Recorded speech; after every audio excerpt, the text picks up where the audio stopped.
Tan así las cosas que el ex secretario de Relaciones Exteriores de México, Luis Ernesto Derbez, sugirió que el presidente Enrique Peña Nieto debe suspender comunicación con su homólogo estadounidense Donald Trump, luego de que se diera a conocer esta versión estenográfica de la conversación entre Donald Trump y Enrique Peña Nieto que sucedió el 27 de enero. Le voy a pedir su opinión después de esta mentada a Luis Videgaray, el enemigo que tenemos en casa, ya lo sabemos. A Carlos Serna, un gran amigo, además analista político, abogado, un hombre al pendiente de la relación bilateral. Le voy a pedir su opinión sin censura. Carlos, te saludo con mucho gusto. Gracias por tu paciencia, Carlos.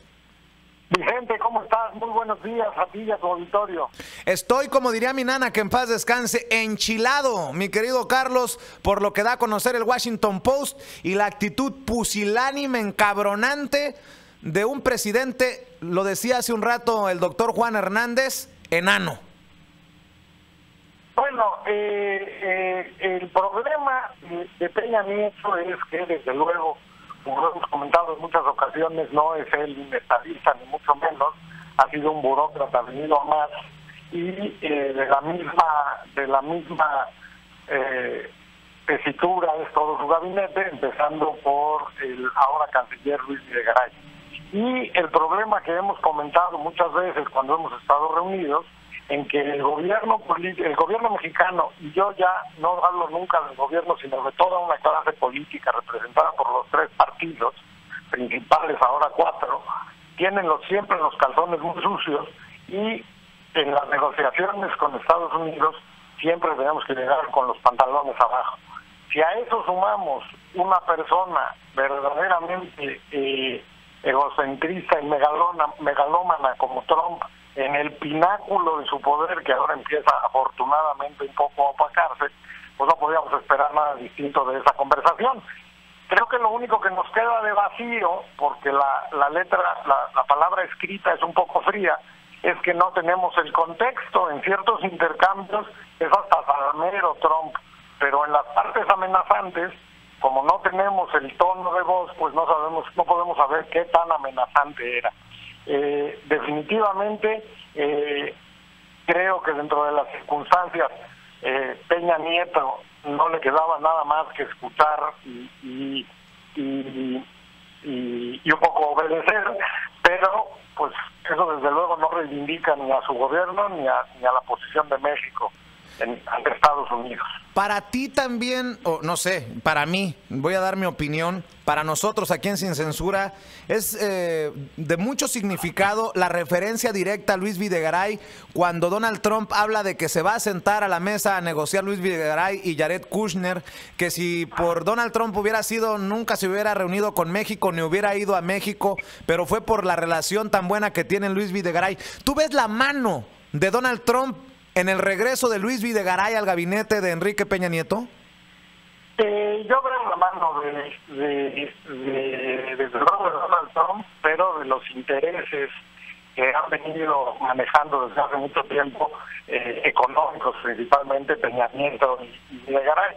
No es para nadie secreto cuál es la procedencia de Luis Videgaray al gabinete, primero del Estado de México y luego aquí de la Secretaría de Hacienda, derivado de la reestructura con Protego, con ASPE, y entonces pues tienen muchos intereses en común que tenían que proteger, y desde luego lo que trataron de vendernos a los mexicanos, que era conveniente que estuviera dentro del gabinete gracias a esa supuesta magnífica relación, que parece que sí es bastante cercana por lo que dicen las transcripciones, pero como dice el dicho, como al perro más flaco siempre se le suben todas las pulgas.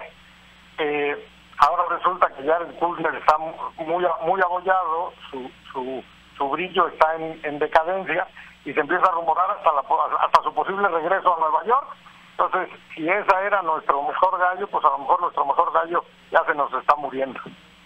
Así es, estamos platicando en vivo y en directo con Carlos Serna, él en México, nosotros acá desde esta trinchera independiente en Chicago, Illinois, en Estados Unidos. Carlos Serna es abogado, analista político, demócrata, un hombre progresista, un hombre que está al pendiente de la relación bilateral entre México y Estados Unidos.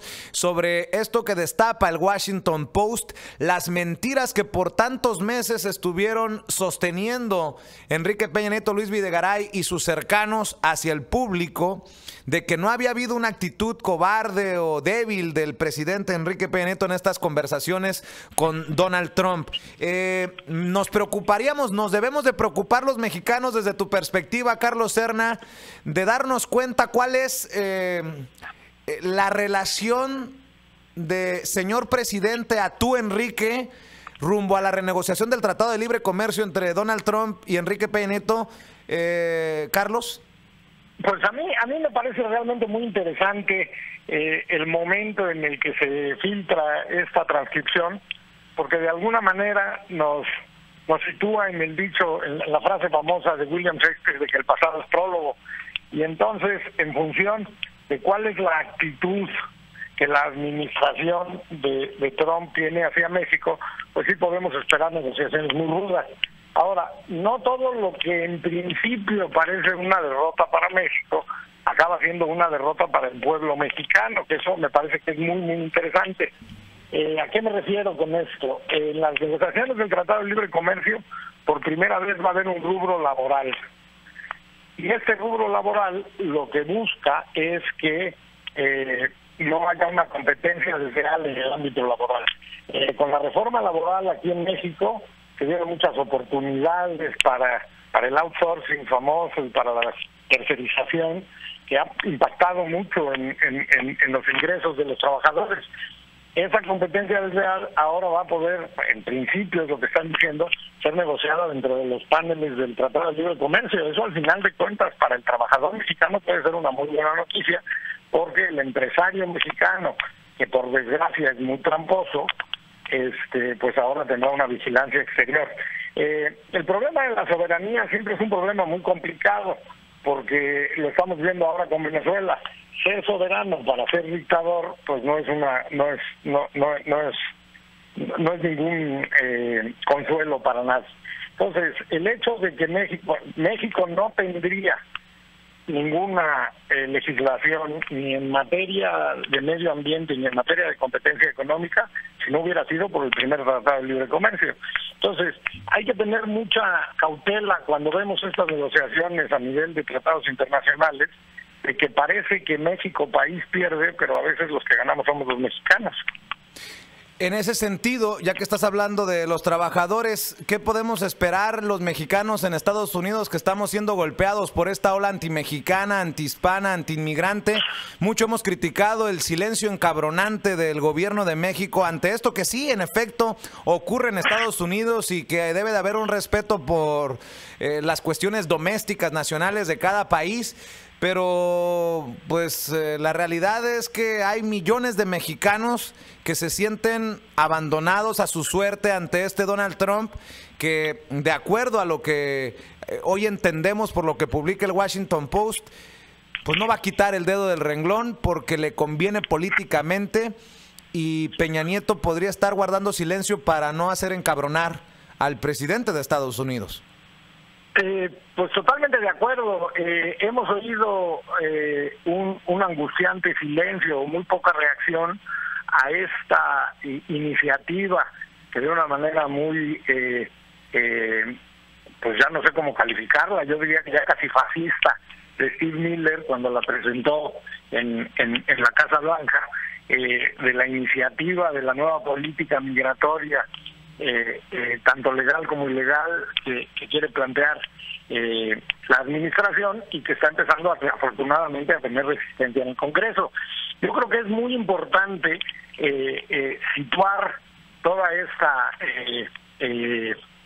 discusión en que parece ser que segmentos importantes del Partido Republicano están empezando finalmente a ponerle límites y resistencias a Donald Trump, y que son muy partidarios del libre comercio, de una racionalización de las relaciones migratorias con México, y que Donald Trump se vea limitado por el Congreso de los Estados Unidos en su afán aislacionista y racista. Para cerrar, ¿le podemos poner adjetivo a esta conversación entre Donald Trump y Enrique Peña Nieto, Carlos? Pues a mí me refuerza lo que yo he dicho toda la vida, y es que como el gobierno mexicano no se preocupa de defender al pueblo mexicano, siempre que llegan negociaciones internacionales llegan con los pantalones abajo. Entonces yo diría que esta conversación, y que en buena medida las negociaciones del Tratado de Libre Comercio, pues se van a dar bajo una circunstancia de los pantalones abajo. O sea que es mentira lo que nos han dicho, que van a llegar en igualdad de circunstancias. México llega en desventaja a la renegociación. México siempre llega en desventaja por simple tamaño de las economías. Es muy revelador dentro de la transcripción, las referencias totalmente desiguales que hace Trump al referirse a México y al referirse a Canadá. Y entonces la renegociación del Tratado de Libre Comercio con Canadá no va a ser importante. Tiene que ser un personaje que intervenga dentro de las conversaciones. Veremos qué tanto puede funcionar desde la balanza, pero está claro que a lo que va dirigido es a replantear la relación entre México y Estados Unidos, no trilateral. Muy bien. Carlos Serna, nos debemos ya una reunioncita. Nos debemos muchas cosas. Lo que pasa es que debo no niego, pago no tengo, dicen. Ahí me la apuntas en el hielo, diría mi papá. Te mando un abrazo, mi querido Carlos. No, te agradezco mucho, como siempre, a ti y a tu auditorio, y ojalá sí podamos dormirnos mucho. Claro que sí, espero que sea el 2 de septiembre. Don Carlos Serna, abogado, analista, gran amigo de la casa, hablando sin pelos en la lengua, sin censura. Oiga, écheme la mano, dele share, comparta esa transmisión.